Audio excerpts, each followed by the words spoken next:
A poor student helped an old lady cross the street. She turned out to be the school founder in disguise. The words echoed in Marcus Wright's mind as he stared at the rejection letter from the financial aid office. Another denial, another closed door, another reminder that people like him, people from nothing, rarely made it to somewhere.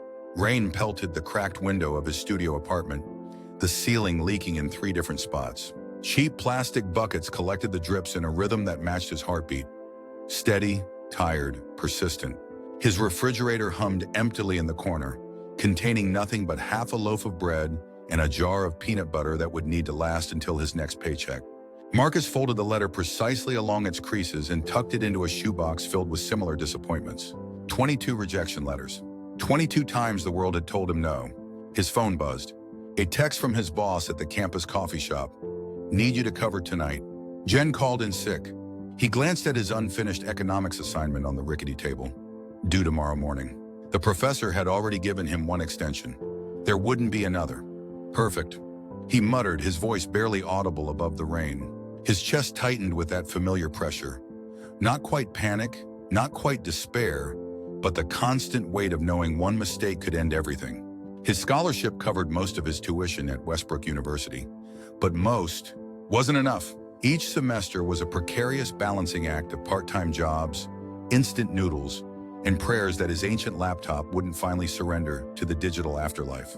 Marcus pulled on his only decent jacket, thread-worn at the elbows but still bearing the faded emblem of Westbrook University. A gift from the secondhand store where the elderly volunteer had slipped him an extra discount with a conspiratorial wink. One of the rare kindnesses he'd encountered since arriving in the city 3 years ago.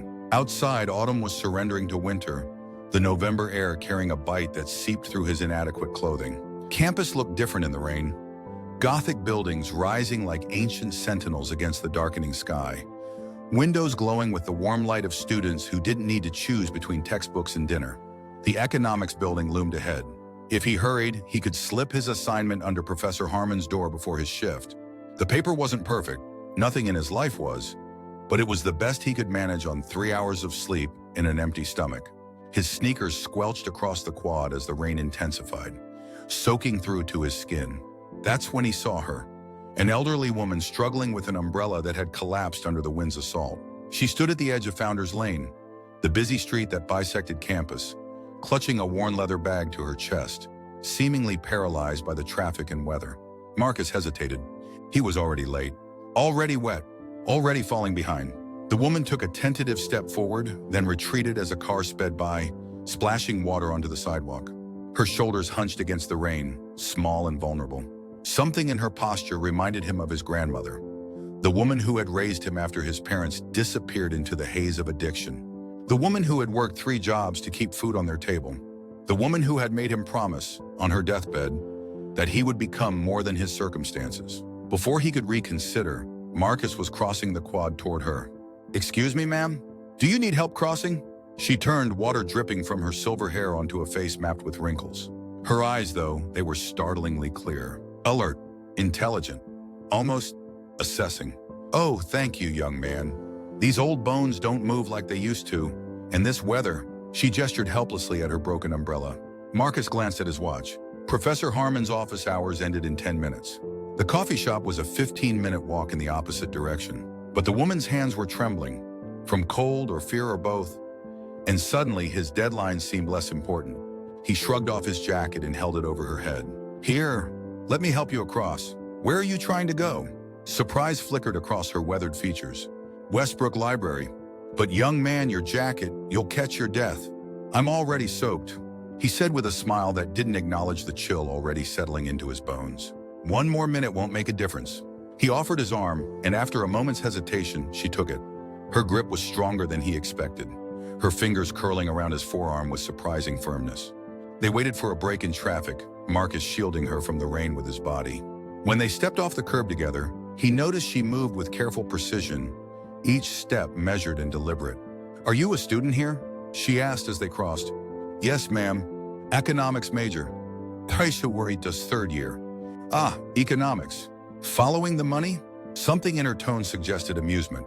Marcus thought about the empty refrigerator in his apartment, the unpaid electric bill hidden in his desk drawer, the textbooks he couldn't afford to buy, forcing him to study in the library until closing time each night. Not exactly, he said softly. Just trying to understand why some people have so much while others have so little. The woman's pace slowed slightly. And have you found your answer? They reached the other side of the street, but Marcus maintained his protective stance, sheltering her from the downpour with his increasingly soaked body. Not yet, he admitted. But I'm looking.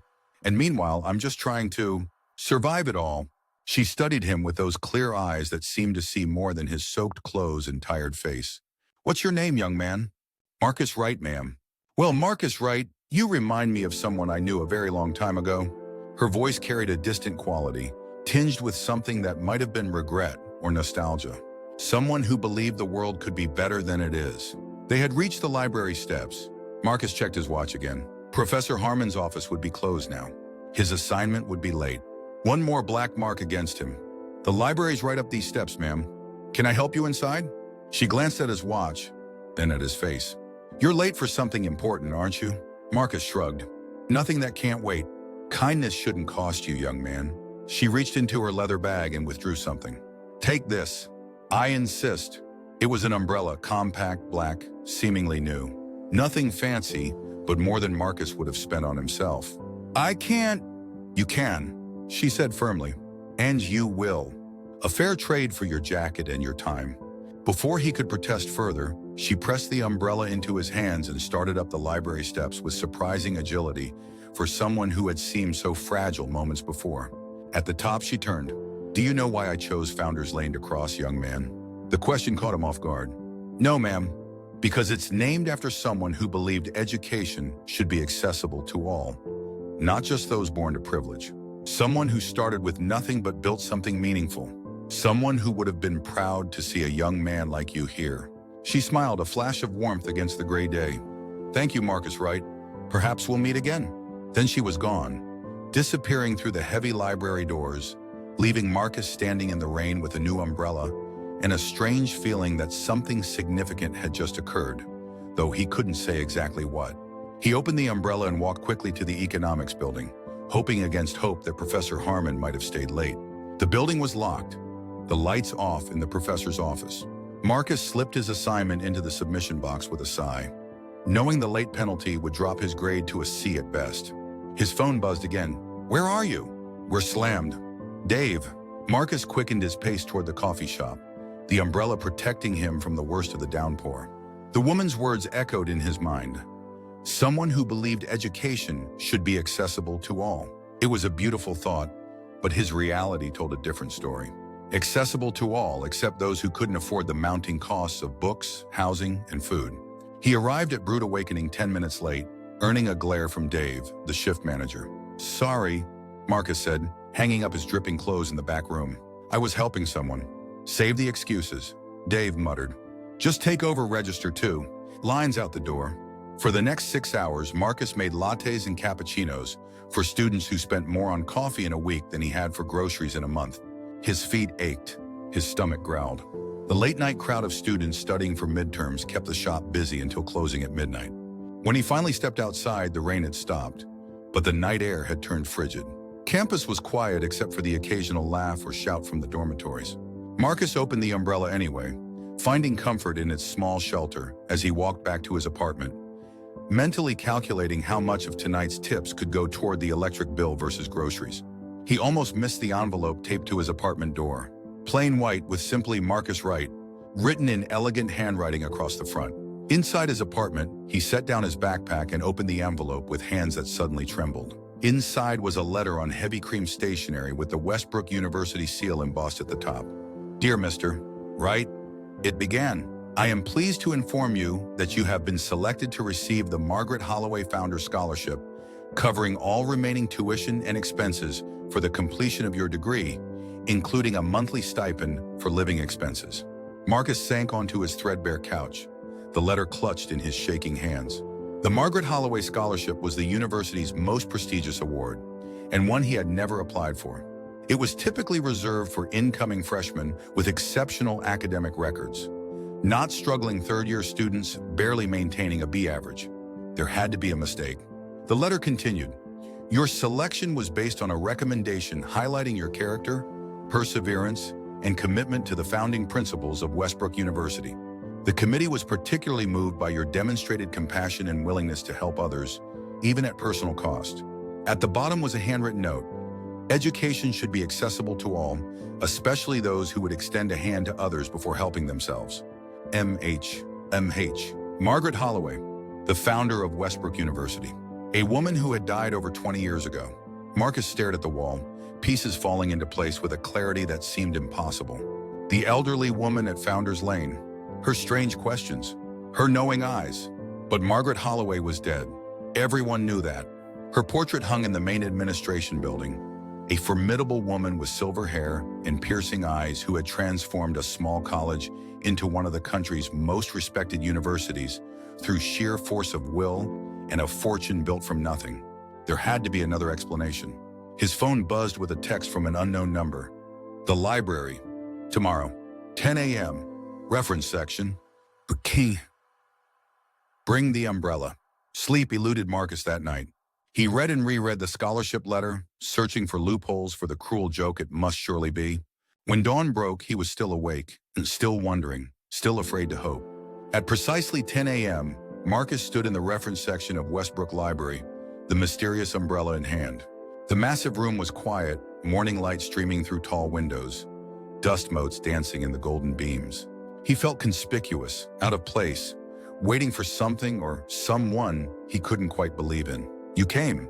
He turned to find the elderly woman from yesterday, now dry and composed, seated at a corner table surrounded by old leather-bound books. She wore a simple navy dress and a single strand of pearls, her silver hair pulled back in a neat bun. No disguise today, no pretense. Who are you? Marcus asked, his voice barely above a whisper. I think you've already guessed. She gestured to the chair across from her. Please sit. Marcus remained standing. Margaret Holloway died in 1999. There was a memorial service. A scholarship was established in her name. There's a portrait? Yes, all of that is true. The woman smiled slightly. Except the dying part. That was exaggerated. But why would... Sit, mister. Right, please. My neck isn't what it used to be. Something in her tone, authoritative yet kind, compelled him to obey. He lowered himself into the chair, placing the umbrella carefully on the table between them. Margaret Holloway did not die, she said quietly. She simply stepped away. After 50 years of building and running this university, she wanted to see what had become of her life's work. Not from reports and statistics, but from the ground level. From the perspective of those it was meant to serve. So you've been, what? Wandering around campus for 20 years? She laughed softly. Not exactly. I travel. I observe. I return periodically to see how things are progressing. And occasionally I intervene when I see the university straying from its founding principles. Marcus glanced around, half expecting cameras or audience members to jump out. This couldn't be real. And yesterday, that was, what? A test? Call it an observation. I've been watching you for some time, Marcus. Your professors speak highly of your intelligence, though they note your assignments are often late. Your employers praise your work ethic, but mention you sometimes arrive after your shift begins. Your academic record shows promise unfulfilled. A flush of shame heated Marcus's face. If you've been watching me, then you know why. I do. She leaned forward slightly. 3 jobs, no family support, an apartment that should be condemned. And yet, when faced with a choice between helping a stranger and meeting your own pressing obligations, you chose kindness without hesitation. She reached across the table and tapped the umbrella. Do you know why I gave you this? Marcus shook his head. Because you gave me your jacket. Your only decent jacket, I might add. You protected me from the rain while soaking yourself. A small action, perhaps, but revelatory of character. Her clear eyes held his. I founded this university with a simple mission: to cultivate knowledge in service to humanity. Not prestige, not wealth, not status. Service. She sighed, a heaviness settling over her features. Somewhere along the way, that mission became diluted. Westbrook began to celebrate the brilliant over the compassionate, the ambitious over the ethical. We became known for producing successful graduates rather than good people. And that's bad? Marcus asked. Success without character is a hollow achievement, mister. Right? I've watched the campus transform into a place where students like you, intelligent, hardworking, and fundamentally decent, struggle to survive while others glide through on family connections and financial privilege. She straightened, suddenly looking every inch the university founder her portrait depicted. It's time for a correction. The scholarship, Marcus realized. Yes, but that's merely the beginning. I want you to join the Founders Council. Marcus blinked. The what? A small group I'm assembling. Students who embody the original spirit of Westbrook. Students who can help rebuild this institution from within, not with donations or buildings that bear their names, but with ideas and actions that reinforce our founding principles. But I'm nobody. I'm just trying to graduate without drowning in debt. You're precisely who Westbrook was built for, Marcus. Not the privileged seeking to maintain their status, but the striving seeking to elevate themselves and others. She smiled, the warmth reaching her eyes. Besides, nobody is exactly how I started too. She opened one of the leather-bound books before her, an early history of Westbrook University. The pages showed black and white photographs of campus in its infancy. Buildings half constructed, students gathered on lawns that were now manicured quads. I was the daughter of a laundress, she said softly. My mother washed clothes for the wealthy families in town, including the university presidents. I would deliver the clean linens every week, and each time I would linger in their library, touching books I couldn't afford to own, absorbing knowledge I wasn't supposed to access. She turned a page, revealing a photograph of a young woman standing before a small building, determination etched on her youthful face. When my mother died, I was 16. The university president's wife offered me a job as a maid, but instead, I asked for work in the campus bookstore. I spent 10 years there, reading every textbook that passed through my hands, attending lectures when I could slip away unnoticed. When the owner retired, he sold me the store on credit, believing in me when banks wouldn't. Another page turn showed the bookstore expanded, then again, evolving into what Marcus recognized as the current university bookstore and adjacent buildings. I built it book by book, building by building, not because I wanted wealth or power, but because I believed education should be a right, not a privilege. She closed the book gently, and now I find myself fighting for that principle all over again, in a university that bears my name, but has forgotten my purpose. Marcus stared at her, this enigmatic woman who had shaped the institution that both tormented and sustained him. What exactly do you want from me? First, accept the scholarship. Graduate, become the economist who understands why some have so much while others have so little, and help create systems that address that imbalance. Her voice lowered to an intensity that seemed to vibrate in the air between them. Then help me reclaim Westbrook's soul. I'm just one person, as was I, as is anyone who ever started something that mattered. She tapped the umbrella again. Sometimes protection from the storm is all someone needs to find their way. The library clock chimed the half hour. Margaret Holloway stood, gathering her books with efficient movements. I have a meeting with the current president this afternoon. He believes I'm a distant relative of the founder, researching a biography. His assistant has been most accommodating. She placed a small leather-bound journal on the table. This contains the names of the other students I've selected for the council. 7, including yourself. Study it, meet them, begin the conversations that will reshape this place. She paused. The scholarship is unconditional, Marcus. What comes after is your choice. As she turned to leave, Marcus found his voice. Why me? There must be students who've done more, achieved more. Perhaps. She looked back, her expression softening. But you gave your only jacket to a stranger in the rain. In my experience, it is in such small moments that true character reveals itself. Her eyes twinkled suddenly. Besides, I have a weakness for lost causes. How else would a laundress's daughter build a university? With that, she walked away, her posture straight, her steps purposeful, no longer the vulnerable elderly woman who had needed help crossing the street, but the formidable founder whose portrait had watched over generations of students. Marcus opened the journal with trembling fingers. Inside were names, brief biographies, and notes in Margaret Holloway's elegant handwriting. A cafeteria worker who organized a food pantry for struggling students. A chemistry major who tutored local high school students in her spare time. A journalism student documenting homelessness in the university town. Each one selected not for stellar grades or impressive connections, but for acts of service that had caught the founder's discerning eye. On the final page was a note addressed to him. The umbrella is yours to keep, mister. Right. But remember, its purpose is not merely to keep you dry, but to be extended to others when the storm grows fierce. M.H. Marcus sat in the quiet library for a long time, holding the journal that contained an unexpected future, and considering the strange turn his life had taken because he'd stopped to help an old woman cross the street. 3 years later, Marcus adjusted his graduation cap, the tassel tickling his cheek as he scanned the crowd filling Westbrook's grand amphitheater. His economics professor had warned him that academia might not be impressed with his thesis on economic systems designed to reduce inequality rather than maximize growth. But the same work had earned him acceptance to 3 prestigious graduate programs. He would begin at Harvard in the fall, a reality so far removed from his former life that it sometimes felt like someone else's story. The Founders Council had grown from 7 to 70 over the past 3 years, their quiet influence reshaping campus culture in subtle but significant ways. A student-run aid network, mentorship programs, community outreach initiatives, a successful campaign to increase wage equity for campus workers. Small changes that, together, were steering the university back toward its original mission. Nervous? Lucas appeared beside him, economics textbook still in hand despite it being graduation day. As the son of migrant workers and the first in his family to attend college, Lucas had been one of Margaret's selections for the council. Now he was Marcus's closest friend. A little, Marcus admitted. I still half expect someone to tap me on the shoulder and tell me there's been a mistake. Lucas laughed. After you gave the commencement speech, I think it's too late for that, brother. The crowd began to settle as university officials took their places on the stage.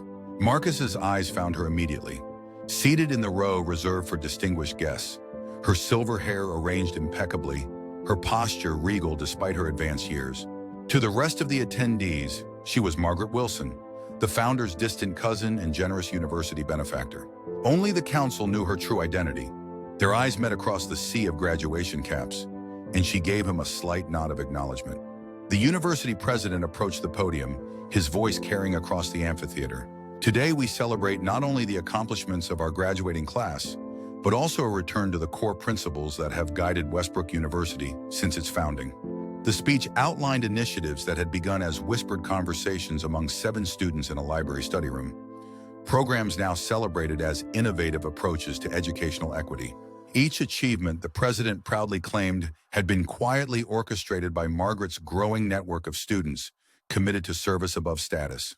When Marcus's name was called, he crossed the stage to receive his diploma, conscious of the journey that had brought him here, from a leaking apartment and empty refrigerator to this moment of culmination.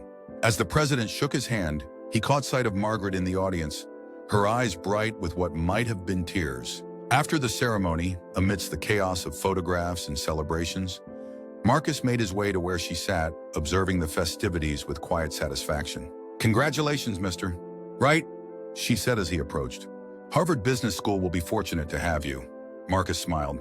"I couldn't have done it without your help." "No," she corrected gently.